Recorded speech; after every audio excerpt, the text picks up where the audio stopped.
புதுசாக car driving பழகிறவங்களுக்கு இருக்கக்கூடிய மிகப்பெரிய பிரச்சனை தான் இது.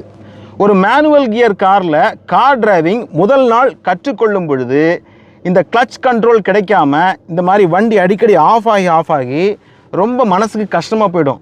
நம்மளால் டிரைவிங் படிக்க முடியாமல் போயிடுமோ, இது என்ன இப்படி போகுதுன்னு சொல்லி சிலருக்கு ஒரு பதட்டமும் கொடுத்துரும். ஒரு மேனுவல் கியர் காரை நீங்கள் முதல் நாள் கற்றுக்கிடணும்னு ஆசைப்பட்டால் கண்டிப்பாக ஒரு கிரவுண்டில் போய் நில்லுங்க.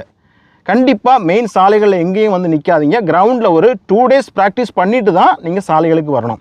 அடிப்படையாக இதை மூவ் பண்ணுறது எப்படி அப்படிங்கிற ஒரு சக்ஸஸ்ஃபுல் மெத்தட் இருக்குது. அதை நான் எளிமையாக சொல்லித்தரேன், ஈஸியாக புரிஞ்சிடும். ஓகே, ஃபஸ்ட்டு நீங்கள் ஒரு மேனுவல் காரில் உட்கார்ந்த பிறகு பேசிக்காக ஃபஸ்ட்டு கியர் போட்டு நம்ம மூவ் பண்ணுவோம்ல. இப்போ பாருங்கள், கிளச்சை அழுத்திட்டு வண்டியை ஸ்டார்ட் பண்ணிவிட்டேன். நியூட்ரல் போட்டு ஸ்டார்ட் பண்ணிவிட்டு ஃபஸ்ட்டு கியர் போட்டுட்டேன். ஹேண்ட் பிரேக் போட்டிருந்தால் அதை ரிலீஸ் பண்ணி விட்டுட்டு நம்ம இந்த கிளச்சை ரிலீஸ் பண்ணணும் இல்லையா? இங்கே தான் பிரச்சனையே வரும். ரிலீஸ் பண்ணும்போது திடீர்னு நீங்கள் ரிலீஸ் பண்ணுறீங்க அப்படின்னா கார் ஆஃப் ஆயிரும்.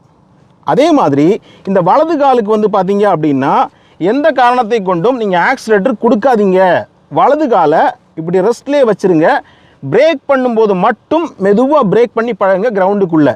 இந்த ஆக்சிலேட்டரை முதல்ல கொடுத்துடாதீங்க, அது பெரிய விபத்தில் போய் முடிஞ்சிடும். ஸோ ஒரு 2 days இந்த வலது காலுக்கு ஆக்சிலேட்டரை கொடுக்குற வேலையே கொடுக்காதீங்க. ரைட், இப்போ கிளச்சை எப்படி ரிலீஸ் பண்ணணும் அப்படின்னா மெதுவாக இங்கே பாருங்கள், மெதுவாக ரிலீஸ் பண்ணணும்.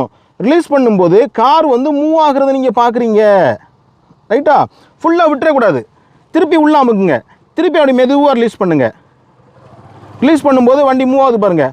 டக்குன்னு நீங்கள் வண்டி ஸ்லோ பண்ணுன்னா உள்ளே அமைக்கிடுங்க. திருப்பி வெளியே எடுக்கும்போது அப்படியே வண்டி மூவ் ஆகும் பாருங்கள். திரும்பி உள்ளே அமுக்குங்க. இப்படி கொஞ்சமாக அப்படி வெளியே எடுக்கிறதும் திருப்பி உள்ளே அமுக்கணுன்னா வண்டி ஸ்லோ ஆகிறதும் இதை புரிஞ்சுக்கிட்டீங்க அப்படின்னாலே இந்த கிளச் ஓஹோ இப்படித்தான் மூவ் ஆகுது அப்படிங்கிறத புரிஞ்சுக்கலாம். ஸோ ஃபஸ்ட்டு நீங்கள் கிளச்சை அப்படி ரிலீஸ் பண்ணி வண்டி மூவ் ஆகுது.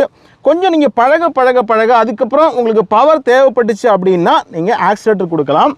மற்றபடி நீங்கள் எங்கேயா நிப்பாட்டு நினச்சா மட்டும் லைட்டாக பிரேக் அப்ளை பண்ணிங்க.